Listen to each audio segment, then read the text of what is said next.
નમસ્તે દોસ્તો, આજે આપણે જોઈશું કર્ક લગ્ન, લગ્નેશ સ્થાનેશ અને કારક.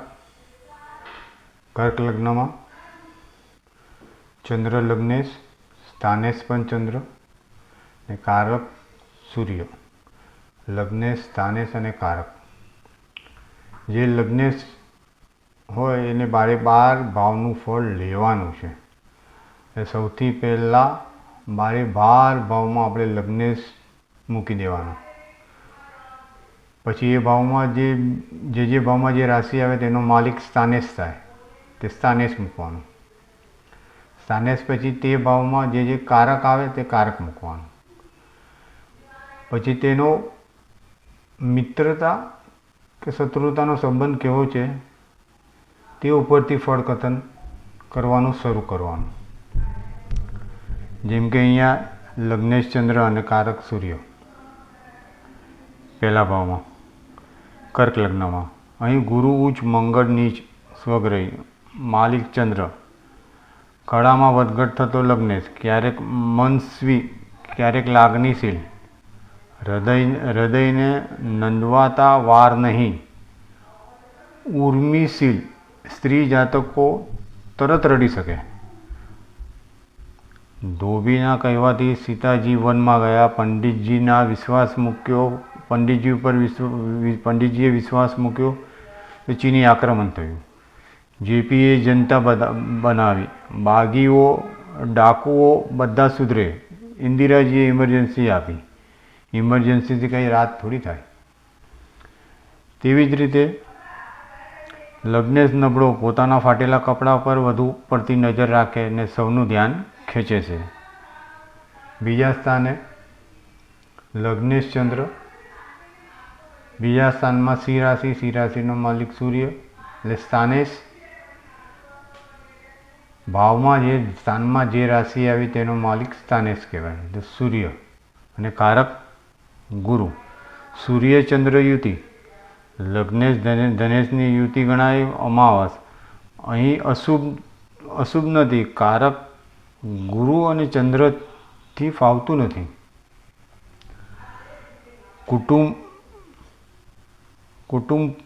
કુટુંબ સુખ પામી શકે નહીં. બોલવાથી ધનની હાનિ આવે. સ્ત્રી જાતકો ધણીને પણ તતડાવી કાઢે, પછી પસ્તાવો કરે. આંખો સારી, તેજ સારું, મોંનો ચહેરો સારો, દંપતીની વાણી પણ સારી. ત્રીજા સ્થાનમાં લગ્નેશ ચંદ્ર, ત્રીજા સ્થાનમાં કન્યા રાશિ, કન્યા રાશિનો માલિક બુધ અને કારક મંગળ. આ ત્રણનો સંબંધ કેવો થાય છે તે હિસાબે આપણે ફળકથન કરવાનું હોય છે. ભાઈ ભાંડુનું સ્થાન છે ત્રીજું સ્થાન. પ્રેમ રાખે પણ પોસાતું કે પરવડતું નથી, તેમ કે મદદ કરતા ઈચ્છે પણ પોતાનો હાથ ખેંચમાં હોય ત્યાં સુધી. રામને ભરતે મદદ કરેલી, તેમ કહેવાય છે કે રામ ભગવાનને ભરતે મદદ કરેલી હતી. અને સહોદય ન થતા બુધ. અને ત્રીજું સ્થાન બગડે તો ગળું જીવ, અન્ન શ્વાસ નળીમાં તકલીફ થાય, અવાજ બેસી જાય, લાઇટ જાય તો છાયા ભાગી જાય, પણ હમછાયા નથી જતો. પાડોશી કહેશે મારી લાઇટ ગઈ છે. ચોથું સ્થાન, ચોથા સ્થાનમાં લગ્નેશ ચંદ્ર, સ્થાને તુલા રાશિ, તુલા રાશિનો માલિક શુક્ર અને બીજા કારક તરીકે આવે. માં બીમાર રહે, પોતાને માને મદદરૂપ ન થઈ શકે, માનું કોઈ દુઃખ સહી ન શકે, કહી ન શકે, માને માટે કંઈક કરી છૂટવાની ભાવના હોય. વિદ્યાકારક બુધ, ભણીને ડૉક્ટર, વકીલ, આગળ વધવાની ઈચ્છા, ભણ્યા પછી બીજી લાઈનમાં જાય, અલબત્ત આગળ આવે. તરંગમાં ઝડપ, ઘર મોટું પણ રહેવાની ખાતરી ન રહે, પારકે ઘરે સારી રીતે રહે, પોતાને ઘરે આનંદ માણવામાં ઉણપ, વાહન સારું પણ બીજા માટે વપરાય. ચંદ્ર શુક્રને સારું નથી. પરદેશ પણ જાય, આરામ માટે જાય ત્યાં કઈ હેરાનગતિ થાય. પાંચમા સ્થાનથી જોઈશું લગ્નેશ ચંદ્ર. પાંચમા સ્થાનમાં વૃશ્ચિક રાશિ. વૃશ્ચિક રાશિનો માલિક મંગળ, એટલે સ્થાનેશ મંગળ થયો અને કારક ગુરુ. મંગળ ચંદ્રને ફાવે છે, છતાં વૃશ્ચિક રાશિ ગત જન્મનો ડંક લઈને આવે છે. ગત જન્મના યોગથી વિદુર કે વિધવા થાય. ગંગા સ્વરૂપ લોકો પાપ ધોવા ગંગામાં જાય. ગત જન્મની વાસના મુજબ કોઈને તરત સંગીત નૃત્ય આવડે. પૂજા પાઠ કે રામ નામ ગણપતિ પૂજન કરે. કોઈને કહ્યું કે તમારે પૂજનથી લેણું છે એટલે વાત ચાલે. સંતાનમાં મંગળચંદ્રને સારું, ગુરુચંદ્રને ઠીક. સારું સંતાન પણ દૂર જાય કે સામે થાય, તેથી સંતાપ થાય. પોતાની ગાદી સાચવશે એવી ભાવના હોય ત્યારે કદાચ પોતાની કાન દીકરાને આપવી પડે. સંતાન ન પણ થાય અથવા લવકુશની જેમ સામે થાય. સંતાનો પર બાંધેલી ઇમારત તૂટી પણ પડે. જે આશા રાખી હોય તે તૂટી પડે. ચંદ્ર છઠ્ઠું સ્થાન લગ્નેશ ચંદ્ર. છઠ્ઠા સ્થાનમાં ધન રાશિ. ધન રાશિનો માલિક ગુરુ એ સ્થાનેશ અને મંગળચંદ્ર કારક. હૃદયમાં ગભરાટ, હાફ ચડવી વગેરે રોગ થાય. આવા જાતકો મનના માંદા વધુ પડે. પેટમાં દુખવાની ફરિયાદ કરે. આની કોઈ સાબિતી નથી. રિશ્વત માટે પણ પેટમાં દુખે.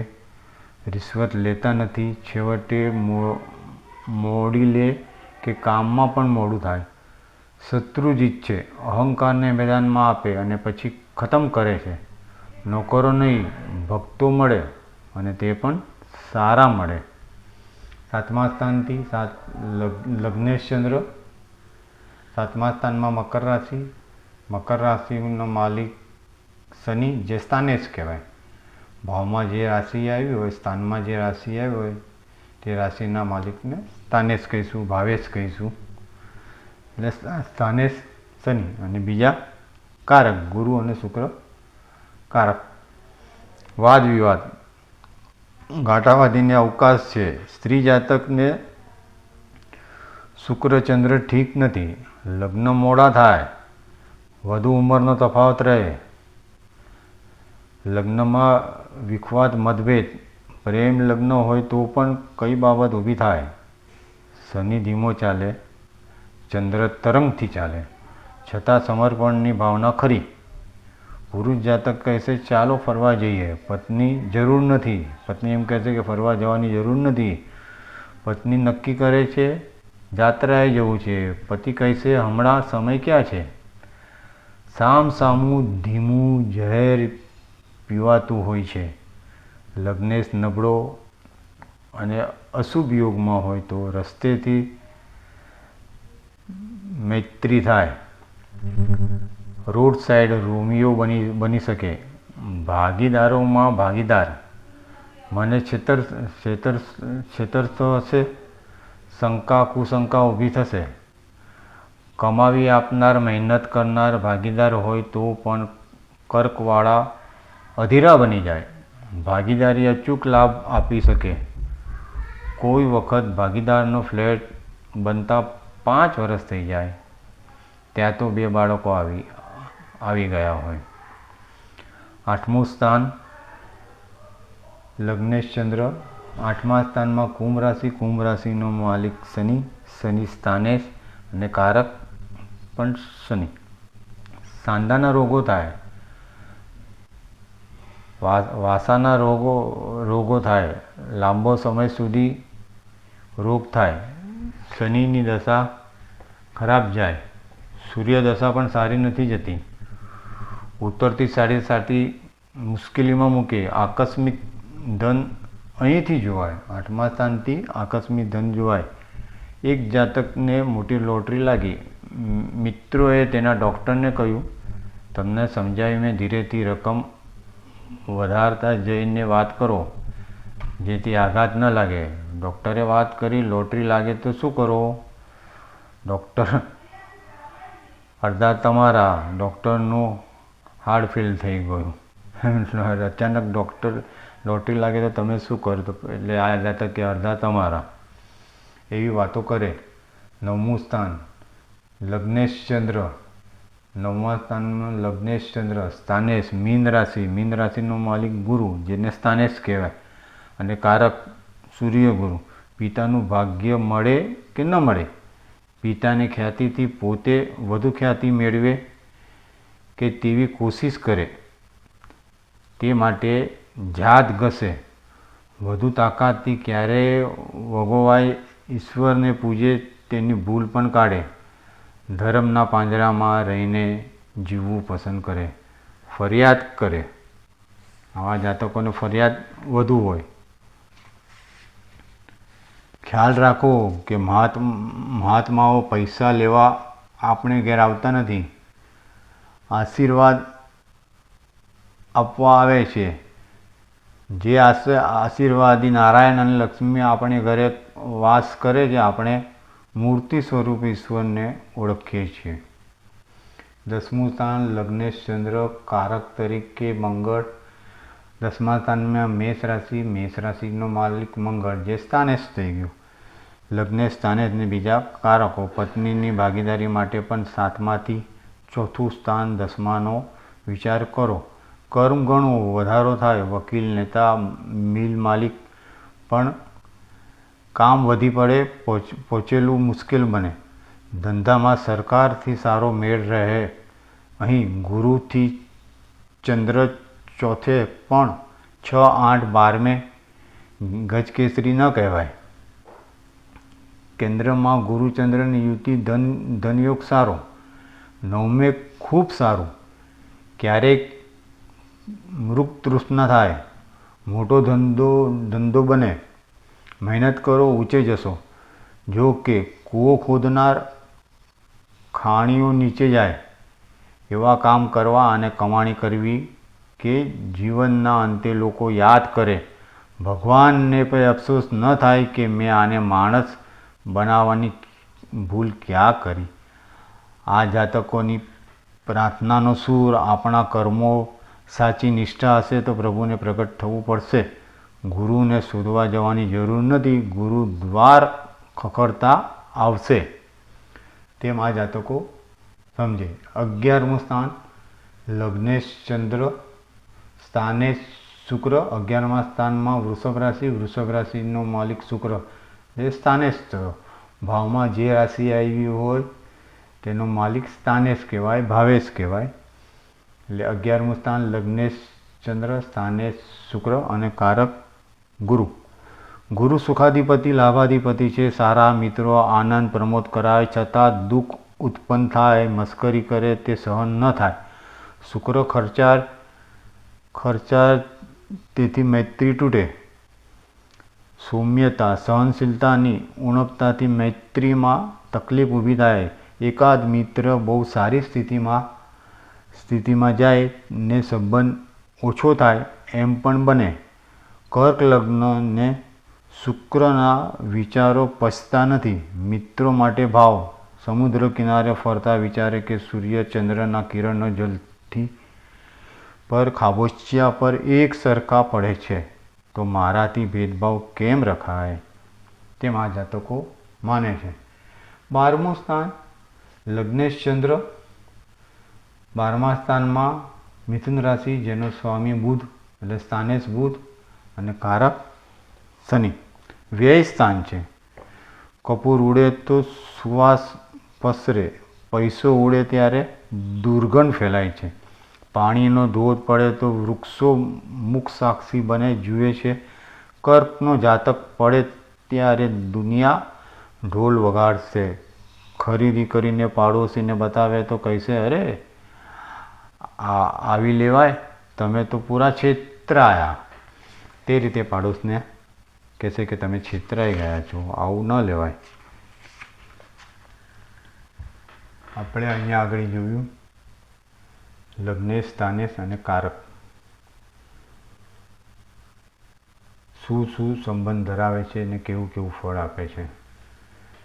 જે લગ્નેશ હોય પહેલા ભાવનો જે માલિક થતો હોય લગ્નેશ, તેને 12 ભાવનું ફળ લેવાનું છે. એટલે 12 ભાવમાં પહેલાં આપણે લગ્નેશ જ મૂકવાનું. એટલે લગ્નેશ અને જે ભાવનો જે માલિક થતો હોય તેને સ્થાનેશ અને પછી કારક. આ રીતે લગ્નેશ, સ્થાનેશ અને કારકના શું શું સંબંધો થાય છે, એ વચ્ચે શું મિત્રતા છે કે શત્રુતા છે, તે પ્રમાણે કુંડલીમાં ફળ આપશે. તે પ્રમાણે આપણે ફળ નક્કી કરવાનું છે. ખોખા કુંડલી છે, ખોખા કુંડલીમાં જ હજી આપણે લગ્નેશ, સ્થાનેશ અને કારક, લગ્નેશ, સ્થાનેશ અને કારક, લગ્નેશ, સ્થાનેશ અને કારક, આ રીતે તમે ફળ કથન કરતા થઈ જશો ને તો થોડા આરામથી તમે ઇઝીલી ફળ કથન કરી શકશો. કેમ કે હજી તો આપણે ગ્રહો કોઈ મૂક્યા જ નથી. હજી તો આપણે ખાલી લગ્નેશ, સ્થાનેશ અને કારકનું જ જોઈએ. લગ્નેશ, સ્થાનેશ અને કારક, લગ્નેશ, સ્થાનેશ અને કારક જે શું ફળ આપે છે. મિત્રતા હોય તો સારું ફળ અને શત્રુતા હોય તો ખરાબ ફળ આપે છે. તે રીતે 12 ભાવનું ફળ આપણે આરામથી સમજી શકીએ છીએ, વિચારી શકીએ છીએ અને ફળ કથન કરી શકીએ છીએ. પછી આપણે આગળ જોઈશું બીજા લગ્નની કુંડલી. આપણે 12 લગ્નમાં આવી રીતના જ જોઈશું લગ્નેશ, સ્થાનેશ અને કારકનું ફળ કેવું મળે છે. આજે આપણે અહીંયા સુધી રાખીશું. તમને મારો વિડીયો સારો લાગે તો લાઈક કરજો અને સારો ના લાગે તો ડિસલાઈક કરજો. ધન્યવાદ.